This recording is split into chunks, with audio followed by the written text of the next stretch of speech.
Ay, ito na naman kami mga katotpi. Today, we are going to delve in sa discrimination for people with tattoos tsaka unique hairstyles. Check it out.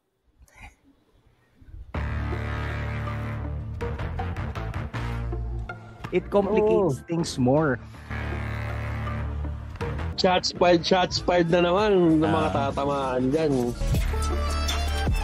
Depressed daw siya, Tapos pre, nagawa pang umiyak sa camera ang walang hiya. Oo, masasabi ko dyan, pakyo kayong lahat. Let's get ready to rumble!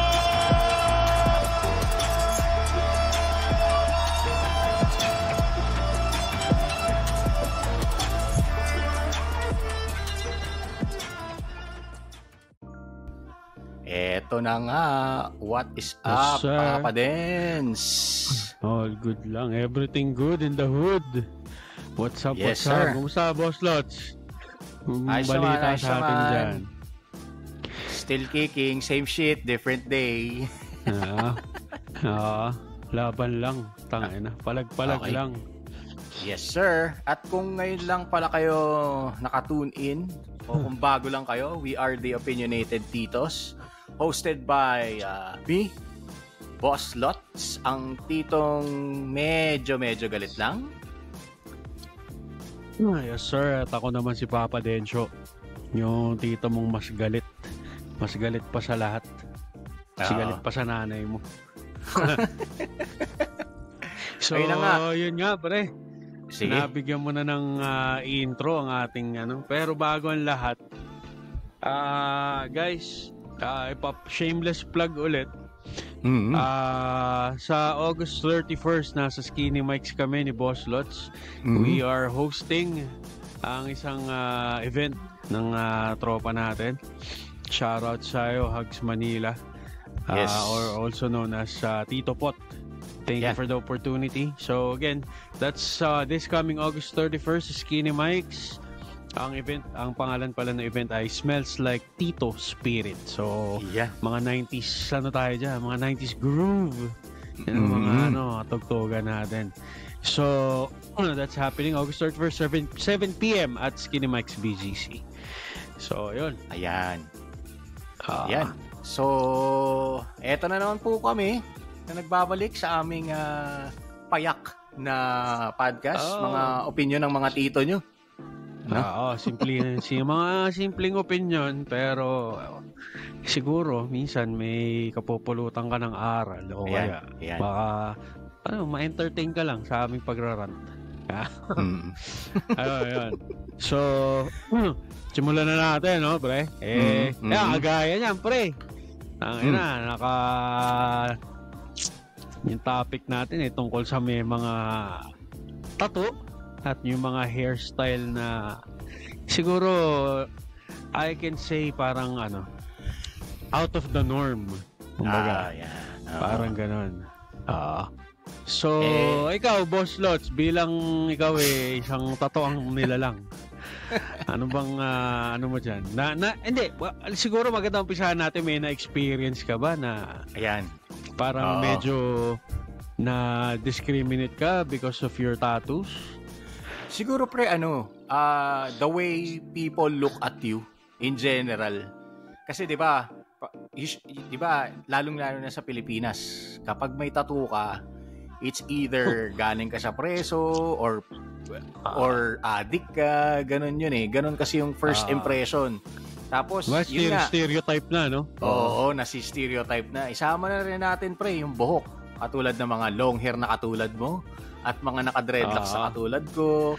O kaya pre, yung kalbo ng sagad, alam mo yun, meron pa rin nun yung yung skinhead talaga, as in sagad na kalbo. Diba? Parang hoodlum agad. O kaya naman yung mga naka-braids or naka-cornrows or kahit anong, yun nga, katulad ng sinabi mo yung wala sa norm. Hindi, kasi alam mo naman pre, alam naman na Eurocentric kasi tayo di ba? Yung kailangan clean. Actually, pre, isasama na rin natin yung facial hair Alam mo yun? Kailangan kasi clean everything bagote na yan. Kailangan kasi clean everything. actually, hindi lang siya sa trabaho nangyayari. Yun nga, based on my experience, yung people, the way they look at you, parang hindi gagawa ng masama, o kaya, actually, iba parang, ano to, may pera ba to? May kakayanahan bang bumili to? Kung halimbawa, yung tipong susundan ka, di ba? Na parang may nanakawin ka kagad, kala mo magnanakaw ka. Yun yung mga na-experience ko, pre. How about you? Seeing na ikaw ay big boy and ano mo yun, naka-long hair ka din. Pero so far, wala ka pa naman, no? Wala ka pa namang visible tattoos, no? Ano pa lang? Yung mini pa lang, minimalist. Angin ng pambak. Minimalist. Minimalist. Ako, pre, kasi ever since gumraduate ako ng college, tapos nag-work ako, parang, once pa lang akong nagpagupit. Pero nagpapagupit ako, usually, or trim. Pinapatrim ko lang, trim lang yung dulo, pagka, yung sobrang split ends na ganyan. So, for the longest time, long hair ako, mahaba po ko talaga. So, okay. Personally, ako, yung na-experience ko way back, hindi ko na matandaan anong taon. Na-experience ko to sa LRT. Sumakay ako ng LRT, ganyan. Okay. Tayuan. So, ngayon, nakatayo ako. Unfortunately, napuno yung LRT. So, malapit ako sa may pinto, so I have to move sa bandang gitna. Ngayon, nung napa-move ako sa bandang gitna, natapat ako sa isang alley. May edad na ba to? Ng bahagya? Medyo may edad na, pre. Again, hindi ko naman nila lahat, pero kasi kadalasan, kung sino pa yung mga relihiyoso or mga ale-aleluya, sila pa yung nandi-discriminate. So, ang ko doon kasi is, wala namang problema sa akin kung tignan niya ako mula ulo hanggang paa. Wala namang problema doon. Kaso nga lang, may kinoment siya, pre. Hindi ko na matandaan yung exact words niya. Pero may kasama kasi siya, ang katabi niya. Parang may kinoment siya na, ano ba yung mga kabataan ngayon? Ganyan, ba't talaga nagparinig ba? Pre, yun, hindi niya napigilan yung sarili niya. Puta na, lupit nag-comment siya na, ano ba yung mga kabataan ngayon? Ganyan, mukhang mga sanggano. Mukhang mga addict na nagpapahaba ng buhok, kalalaking tao. Ganyan. Talaga? So, nung araw na yun, medyo, alam mo na, medyo triggered ako. Hindi ko alam, basta pagod ako nung araw na yun eh. Hindi ko alam kung may ginawa ba akong, may pinuntahan ba ako, or baka galing akong shift. Hindi ko masyadong ma-recall. Pero yun nga, yung ganun yung comment niya. Tapos, kaya ako naman na-bring up or nasabing relihiyoso siya kasi she was holding a rosary. Ayan. So yun, doon ko na ngayon naisip yung rebuttal ko, pre. Kasi, kumbaga triggered ako eh. Kumbaga, nung araw na yun, imbis na palampasin ko, pinatulang ko, pre. So, nag-comment pa ako nang sabi ko. Medyo in a bad time. Oo, pre. Kumbaga kasi ako wala naman akong pakialam eh. Kung anong opinion mo sa akin. Oo, wala naman akong pake. Pero nung araw na yun, sadyang pumatol ako. Pero sa yun, sinabi ko nga na parang, pasensya na ho kayo kung mahaba buhok ko. Pero may hawak pa man din ho kayong rosaryo. Tignan nyo ho muna yung nakapako sa krus, mahaba din ho buhok niyan. Oo, tama. Parang nangyari sa kanya? Na-caught off guard siguro siya. Siguro kala niya hindi siya papatulan or hindi magre-reply back sa ako. Natamemi siya ngayon. Tangina. Yung mga nakarinig ngingiti-ngiti, tatawa-tawa sa kanya na parang tangina, mag-isip ka kasi muna. In the first place, gusto ko rin sabihin sana sa kanya na tangina, kung ayaw mo palang may makasabay na mga mukhang sanggano, ba't hindi ka bumili ng sarili mong sasakyan? Huwag kang mag-commute. Kasi ito, for public use to. Ngayon, so, iba-ibang tao ang makakasalamuha mo. So, pre, tsaka alam mo, Ito pre hindi ko pinagtatanggol yung community nating mga long hair, o community ng mga may tattoo. Pero ako personally pre, yung mga aside dun sa mga, may mga kilala rin kasi ko talagang legit galing preso eh. Talagang, alam mo yun, na talagang medyo hindi mo pagtitiwalaan. They have done their time. Pero kasi, yung ngayon, yung mga may tattoo, yung mga haba buhok, yung mga mukhang sanggano pre, sa totoong buhay, mababait yung mga tao na yun. Mabubuting tao yung mga Hindi ko nilalahat. Pero kasi, kagaya ng sa malinis ang itsura, malinis ang buhok, walang tato, tangina, marami ring mga kriminal na ganyan ng datingan. Oo. Actually, minsan, ginagamit nila yun na para hindi sila paghinalaan. Di ba? Kailangan clean look. Yung pala scammer. Totoo, diba? Diba? Yun na lang doon na lang tayo sa na bakit hindi na lang tayo pwedeng mabuhay na putang ina kung anong trip mo, ganun na lang. Walang pakialaman ng trip. Kasi alam mo pre, kahit naman, nag-a-adjust naman tayo eh. For example, ako din, may personal experience ako. Meron akong pinagtrabahuhan dati na corporate shit. Okay. So, ayun, bawal talaga long hair doon, pre. Oo. Na parang, ako, sabi ko, hindi, I can't give up yung buhok ko para lang sa trabaho. Dahil ang daming trabahong pwedeng tumanggap sa akin. Oo. Diba? So, ang naging nun, parang tanggap ako doon sa work na yon. Ang nagkataon, pre, yung parang may mataas na posisyon doon sa kumpanya, pre. Long hair din. Kumbaga, Amerikano siya eh. Kumbaga, parang hindi ko masabing BPO kasi to eh. Kasi talagang parang corporate shit talaga siya eh. Dahil yung Amerikano na yun, bumisita dito sa Pinas to check on the company. Long hair. So, nagkaroon ako ngayon ng na parang, pwede naman palang long hair, basta maayos. Hindi yung nakalugay. So yun, kumbaga ako, what I did, since lagi ako nakapolo nun pre, long hair yung buhok ko, pero naka ponytail, tapos nakapasok sa loob nung aking polo. Okay. So syempre may collar yun, hindi na masyadong halata. Tapos pag nagja-jacket pa ako, so talagang hindi na. So parang alam mo yun, weekend, yung isang patunay na parang pwede naman tayong mabuhay ng sama-sama. Mag-a-adjust ka nga lang. Diba? Ano mo yun? Kasi medyo go. Medyo nakakatawa lang. Bakit kailangang setahin pa yung buhok mo or yung tattoo ko or tattoo mo, whatever? Hindi naman magbabago yung mo eh. Hindi ka naman hinar para doon eh. Siguro naman hindi ka hinar para doon. 'Di ba? Meron nga mga tattoo doctor, pre. Magde-diminish ba yung galing nila sa pagdodoktor nila kung may tattoo sila, pre? May pagkakaiba ba yun? Exactly. Oo. Diba? Tsaka marami professional ang mga tatuan, pre. Oo. Diba? Yung sinasabi nila na kasi humaharap ka sa maraming tao. Well, andun tayo. Siguro to certain extent, pero hindi ko pa rin matanggap para sa akin lang Papa Dens hindi ko pa rin matanggap na kailangan mag-conform ka sa Eurocentric na paniniwala natin na kailangan ganito ka, kailangan ganito ka.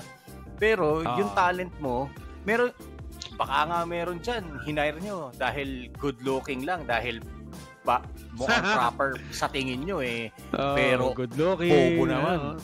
Diba? Maraming ganyan, pre. Yung sinasabi ko. Tapos maraming yung mga katulad namin, ganito man ang itsura namin, pero may sense naman kaming kausap o mabait naman kami. Di ba? Mukha lang kaming dahil medyo galit na tito, hindi ibig sabihin nun, masama kaming tao. Di ba? Totoo. Alam mo yun, nakakaputang yung mga ganun. Parang tangina. Bakit parang nilo-lockdown nung mga ibang tao yung mga kumbaga ayun na nga pre, parang ko doon, baka sabihin nila dyan, bakit yung mga kino-call out nyo, bakit kayo pwede? Yung sa amin, nag-a-adjust kami. Like, example again, dun sa previous work ko na yun na corporate shit nga. May mga naging tropa din ako dun na may mga tatuan. Since, corporate nga, nag-adjust sila na parang may tattoo ka dito sa forearm mo, lagi siyang naka-long sleeves. Diba? Pwede naman yun Kaya nga, kasi parang ang dating parang hindi mo na pwede express yung sarili mo Nakakapag-adjust naman Kung yun naman, nga yun, pre. Kahit papaano, nag-a-adjust naman tayo. Ano pa ang gusto? Na parang ginawa ko to sa katawan ko, nagpalagay ako ng tattoo, tapos hindi pwede dito sa gusto kong pasukan, mag-a-adjust ako. Diba? Kumbaga, yung freedom of expression ko, paglabas ko ng opisina, ayun na. Pero pagpasok ko, tago muna. Yun yung sinasabi namin ni Boss Lots. Na iayon mo yung, I mean, doon sa previous episode na, iayon mo yung sinusuot mo kung nasaan ka. Ayan. Yun. Kasi, yun yung magkakaiba nun. Oo. Katulad nga yun nga, yung example nga natin nung last episode, di ba?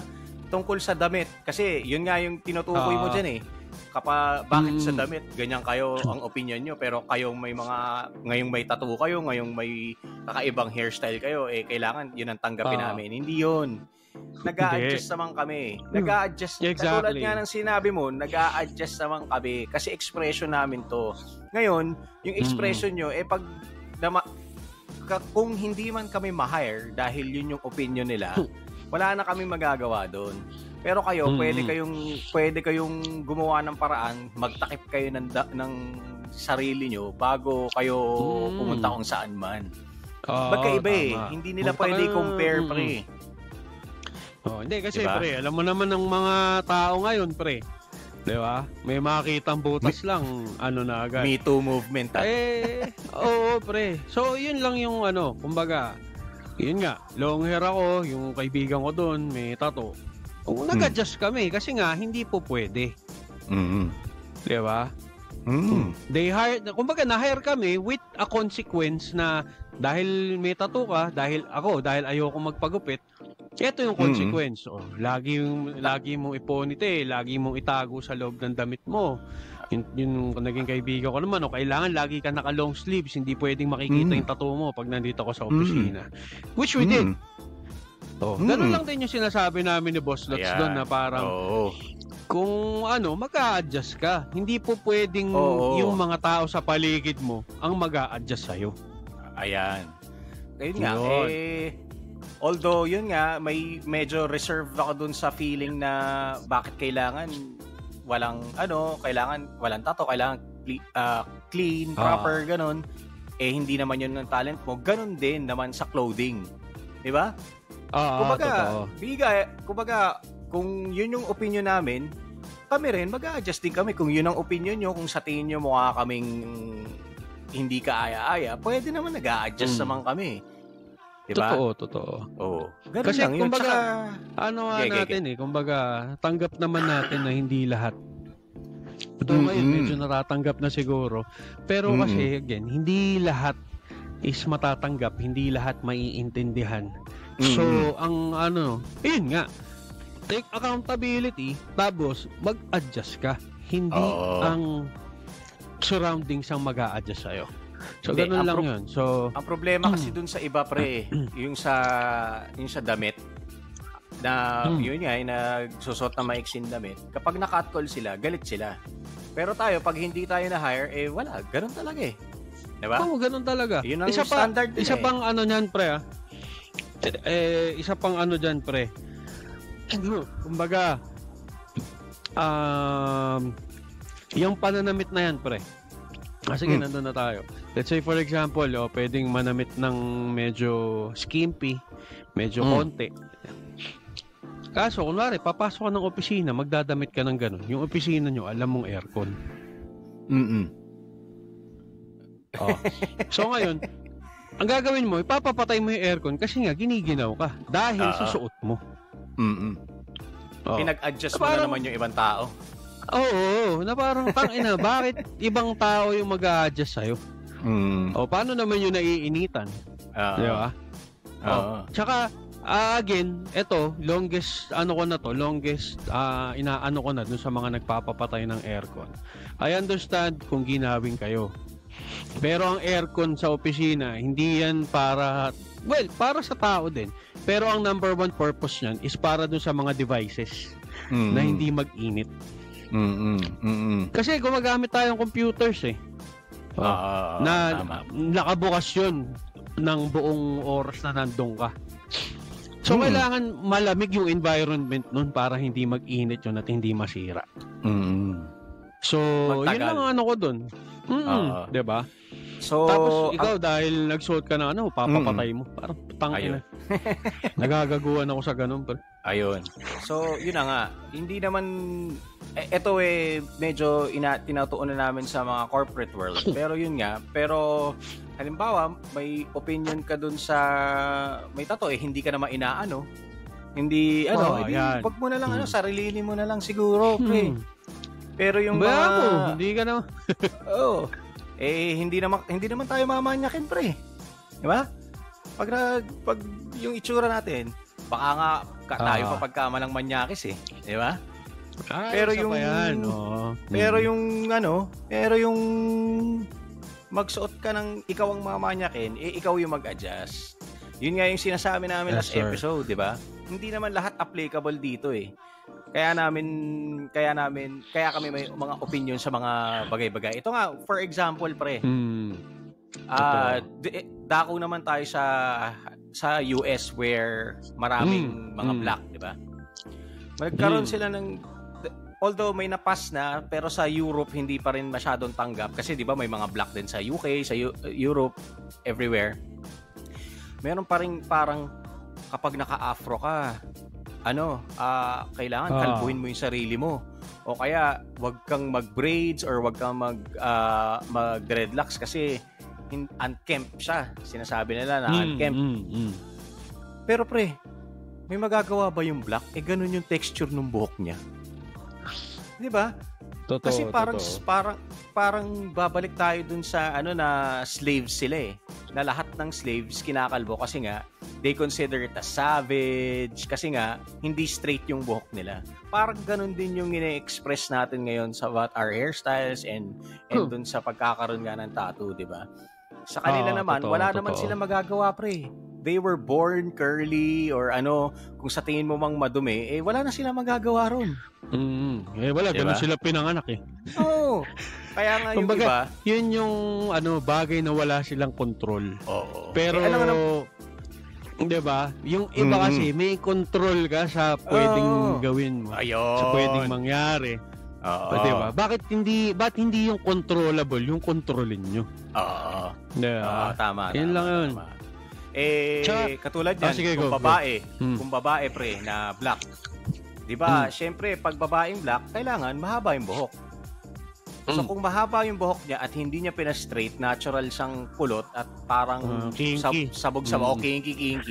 So ibig sabihin, kailangan ipa-straight niya o ipakalbo niya para lang mag-conform dun sa normal para sa inyo.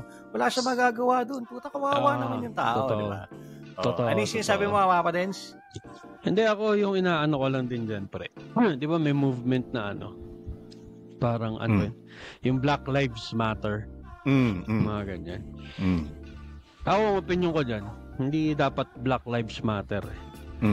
Though, kaya siya ginawa kasi nga nadi-discriminate na yung mga yung mga black. Pero ang ko dyan, dapat all lives matter. Diba? Lahat ng may buhay. Bigyan mo ng pagkakataon. Bigyan mo ng pantay na pagtrato. Siguro yung nilalabang kasi nila siguro all lives matter kung dito sa atin sa Pilipinas mag-a-apply siya. Ang maikwento ko lang yung movement na yon para lang ma-inform yung mga ating mga katoti. Kaya nabuo yung Black Lives Matter kasi nga syempre mas iba yung pag-black ka. Kapag black ka, tag ka agad, wag nakaw ka agad. Nandun yung discrimination agad. Hindi katulad yun, di ba may mga joke nga na pag puti, tinatanong muna kung, sir, bago sila arestuin o ano nangyayari dito. Hindi. pag dun daw sa mga black, rekta ka agad. Walang tanong-tanong. Kaya nabuo yun. Sa bagay. Although I understand, kasi ano lang para lang, baka may iba kasi, baka maano si Papa Dens. Ang inaano niya kasi is yung All Lives Matter na sinasabi niya is dito yon applicable in the Philippines or somewhere siguro na walang discrimination. Kasi ang dyan, Boss Lots, kaya ako rin naman na yung maputol lang kita. Kaya ako naman nasabi yung All Lives Matter. Kasi parang ang Amerika kasi hindi na lang basta white and black yan. Kumbaga, dyan sa Amerika, mayroong brown, mayroong yellow, 'di ba? Na parang hindi, kumbaga ang ko lang siguro mas kasi mas tawag dito, mas nakikita siguro yung mga biktima ng racism na mga itim, na mga black. Pero on broader spectrum point of view, broader spectrum, na lahat naman, alam mo, yung puti lang ang hindi nabibiktima ng racism sa Amerika, Kasi ang Amerika parang na siya, hindi na siya basta white and black, parang isa na siyang malaking cultural basin. Na parang ang daming mga Meksikano dyan. May grupo ng mga Chinese dyan. May grupo ng Pinoy. mga Koreans dyan. Yun, Pinoy, na parang lahat ng yun, not unless nga hindi ka white, is nakaka-experience ng racism. Yun. Di ba? Kasi yun, kaya ako na sa isip ko na I get it na parang na parang bakit Black Lives Matter, kasi yun yung mas madalas na nakikita or mas madalas nakikitang biktima ng racism. Pero on broader spectrum nga, pag hindi ka as long as hindi ka puti, makaka-experience ka ng racism dyan. Yun yung kasi nga ko doon, yung ma-share ko lang, kaya kasi kumbaga parang may misunderstanding kasi. Kadalasan kasi na nagsasabi ng bakit Black Lives Matter lang? Dapat all life matters. Ang kadalasan kasi mga nagsasabi nun, yung mga puti. Kaya nagkakaroon ng although I get your point, kasi syempre Pinoy tayo. Of course, all lives matter for us. Kaso iba kasi yung na-experience nila doon. So, galing sa puti, parang teka muna, Brad. Parang ikaw yung nag-discriminate sa amin, tapos ngayon all lives matter. Kaya nga namin to binuo tong movement na to di ba? Yun. Kumbaga ang applicable siya siguro sa atin or it makes sense. It makes sense naman talaga na hindi lang puti, hindi lang black, hindi lang brown, all lives talaga matters, di ba? Tama naman din. May punto ka. Pero from sa pinanggagalingan nila, syempre, magkaiba tayo ng opinion. And we understand that. Di ba? Pinaliwanag naman din ni Papa din. So, kayo nang bahala dyan. Kung hindi naman kayo black, wag na kayong dyan. Wag na kayong sumaw-saw dyan. Yun nga pala. So, ay nagigets ko yung point mo. Tsaka parang may yan, yung may ginawang parang napanood ko lang na parang yung isang tao, yung vlogger, parang nagsuot siya ng anong tawag doon? Yung mga musikerong Meksikano. Oo. Nag-dress siya doon sa parang mariachi band. Yun, mariachi. Yun. Mariachi. Parang tinanong niya, does this offend you? Ganyan. Tinatanong siya ng mga puti na, are you Mexican? Sabi, no. That's offensive kasi nga hindi naman ganyan yung culture o whatnot. Nakakatawa. Tapos nagtanong siya doon sa lehitimong Meksikano, nakaka-offend ka ba sa suot ko? Hindi, bagay nga sa'yo. Di ba? Cool nga. Yun yung pinapoint out mo, Boss Lots, doon na parang yung sa All Lives Matter, nanggagaling siya sa puti. Diba? Na parang siguro magkakaroon ng ibang yun kung kunwari galing sa Chinese or galing sa Meksikano, sa Korea, na all lives matter, na parang kami rin biktima. Kasi, aminin na natin, putang ina, wala namang nabiktimang puting ng racism, pre. Kasi sa kanila nang gaga. Sila nagpauso nun eh. Well, ano naman, hindi naman tayo naghuhugas kamay. Kasi nga, dito sa Asia, number 1 na racist na bansa, Pilipinas. Tangina. Kumbaga, ano tayo eh. Kasi, pero sa atin kasi, pre, again, hindi ko nila lahat kasi may mga putang inang sensitibo dyan. Pero yung sa ating typical na Pinoy na parang tangina. Kumbaga, hindi ko, yung alam mo yun, hindi nila napapansin na nagiging racist sila kasi tayo, alam mo yun, everything is just for fun. We do not do it to offend. Para sa atin, alam mo yun, na katuwaan lang, parang gano'n. Again, etsapuera yung mga sensitibo, mga putang ina yung sensitibo kayo, hindi kayo kasali doon. Hindi nga, katulad nga ng mga stand-up comedy, di ba? Hindi ka naman nandun para ma-offend eh. Nandun ka para matawa. So ngayon, kung halimbawa, di ba, minsan we have to minsan poke fun of ourselves para maging gumaan-gaan naman. Hindi naman dapat lahat seryoso eh. Pero kung sensitibo ka, huwag ka pumunta dun. Ganun lang yun. Pero kung halimbawa serious issue, halimbawa pinagmimitingan natin paano matatanggal ang diskriminasyon sa workplace, ganun. Huwag mo haluan ng katarantaduhan. Pero kung nasa venue ka ng pagjo-joke, ayun, pwede siguro a little bit of poking fun of ourselves. That is fine. Para lang gumaan, di ba?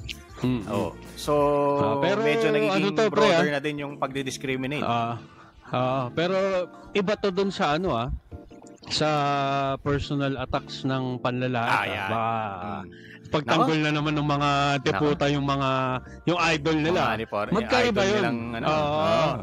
Kasi alam mo, pag kasi, yung pag sinabing racism kasi, parang it can be towards a person, pero you're saying yung racism is dun sa, hindi lang basta dun sa particular na tao na yun, dun sa buong race nila.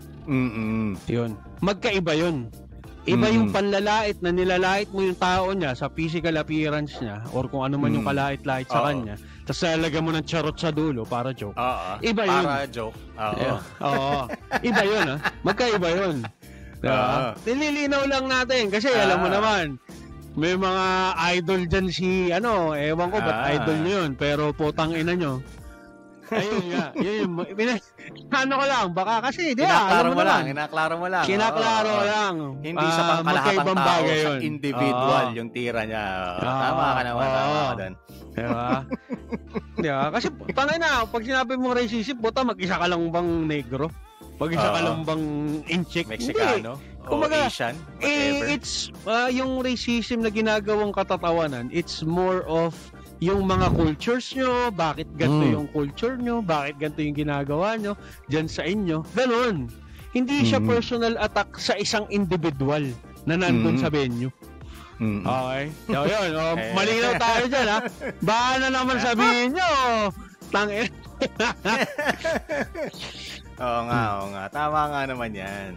So, ayun, na-tackle na din namin ni Papa Dens, hindi na nga lang sa tattoo at saka sa hairstyle. Medyo kasama na rin yung tayo. Oo, pati racism. Hindi, well, syempre, mo naman, kapag nagkukwentuhan tayo nagsasanga-sanga na rin, di ba? Tulad ng mga tsaka previous, parang, na rin kasi yun eh. Kumbaga, yun nga yung sabi. Pare, yan nga, sa meta to, or sa long hair, sabihin, generalize na addict, ganyan, na parang okay, I get it, hindi sa akin yung attack mo, which is dun sa lahat. Parang, alam mo yun, yung ganun, yung hindi yung tipong, yun nga, sa isang individual lang na nag-a-apply. Pero personally, I learn how to accept yung choices ko eh. Katulad niyan, kung hindi man maganda yung tingin nila sa akin dahil tatuan ako or kakaiba yung buhok ko. Ngayon, wala na akong pakialam eh.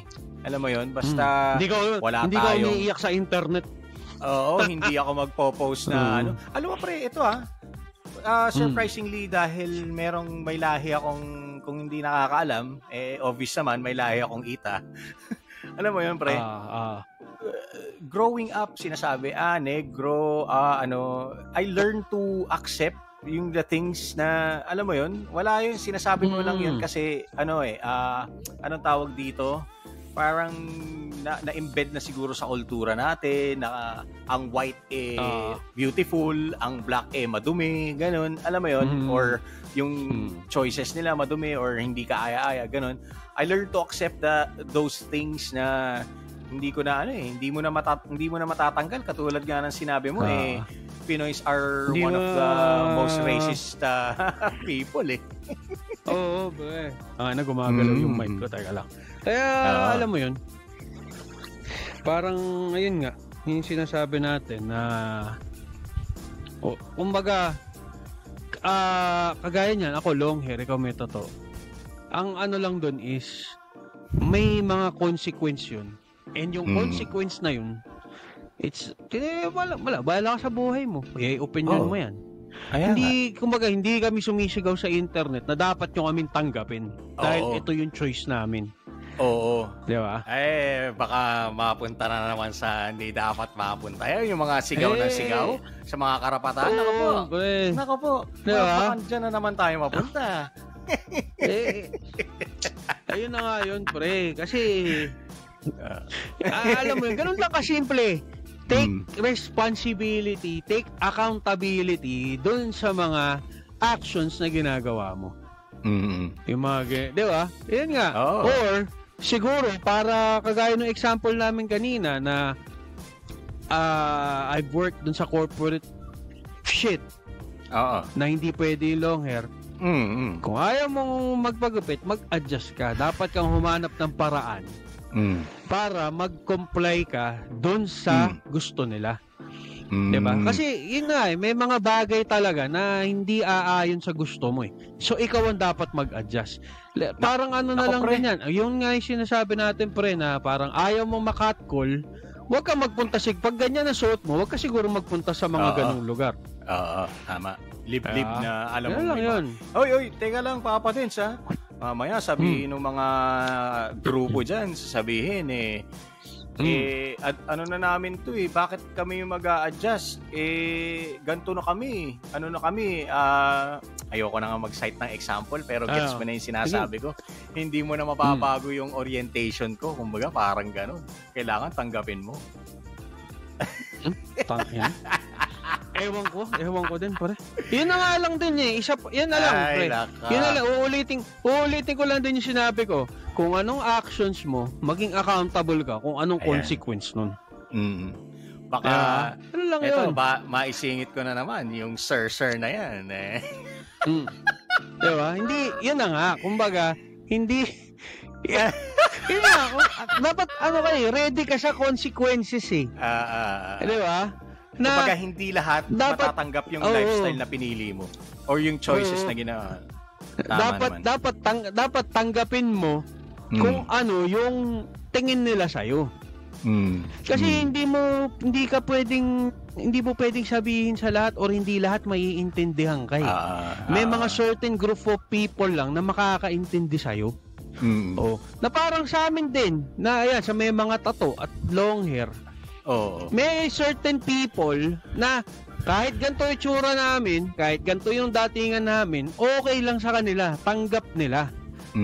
Diba? Pero tanggap din natin sa sarili natin na may mga group of people din na hindi tayo tanggap. Dapat okay lang sa'yo yun. Kasi nga wala kang magagawa Alam mo? Diba?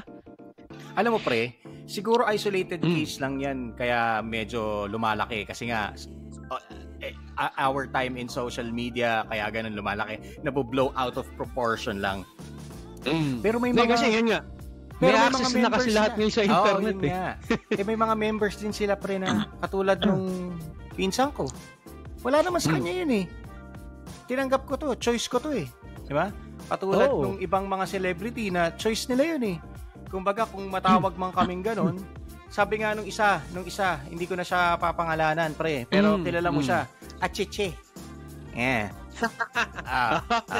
Kilala mo na. Ngayon, sabi niya, ano na ako, dati nagre-react ako pag tinatawag akong ma'am. Ngayon, I learned to accept the things that I cannot control. Kumbaga, kung ayaw nila akong i-address na ganon, it doesn't matter. What matters is what I feel and how I project myself or carry myself, communicate to people. Basta wala kang inaapakan tao, goods na yun sa kanya. In-accept na niya. Hindi na yung ilalaban niya pa yung mga hindi dapat pang ilaban. Na katulad nga nung previously mong na-mention, hindi lahat ng tao tanggap yun. Diba? Learn how to accept things that you cannot control. Yun lang po tayo dyan. Yun lang yun. So yun yung ating 2 cents dyan sa ganyan. So again, hindi naman namin sinasabing maniwala kayo sa amin, pero bahala na kayo sa buhay nyo.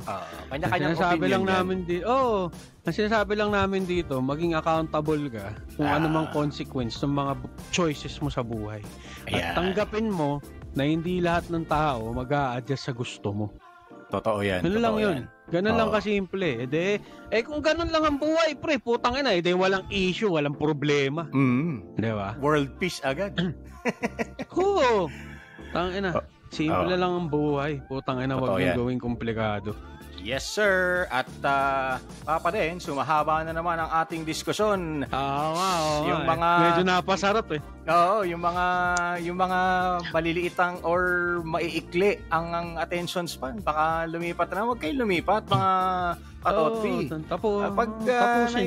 Tapusin nyo.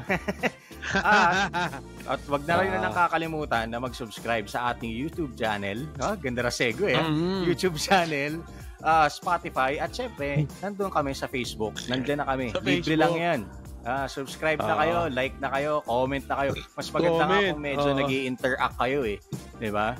Mas ma-appreciate namin yun. Kaya we would like to hear from you, from the comments from the YouTube section, o kaya mag-comment kayo dun sa Facebook page namin, kung anong pwede nyong i-suggest or whatever. Comment sa Facebook tsaka sa YouTube, walang problema. Pero pag inaantok kayo, pwede rin kayo mag-Spotify kung gusto nyo lang pumikit at pakinggan kami na nagdidiskusyon sa inyong mga tenga. Pwede rin kaming gawing pampatulog. Ayan. Again, maraming salamat po sa pag-subaybay sa aming munting podcast. Yes, again, we are the Opinionated Titos. And again, we're signing out. Abangan thank you so much, guys. Bye-bye. Bye-bye. Bye-bye.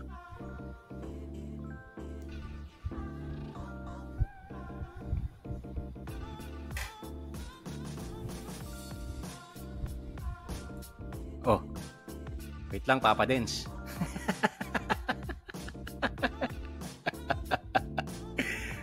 Wait lang, mga katotpi. Medyo nagkaroon tayo ng technical difficulties, ika nga. Ito na. Totoo na to, Papa Dens, Okay, so signing out. Totoo na, signing out. The Opinionated Titos podcast is proudly sponsored by Riverside FM. Follow us on our official Facebook page, The Opinionated Titos Podcast. And don't forget to subscribe to our YouTube channel and Spotify. Thank you for tuning in, and we'll catch you next time.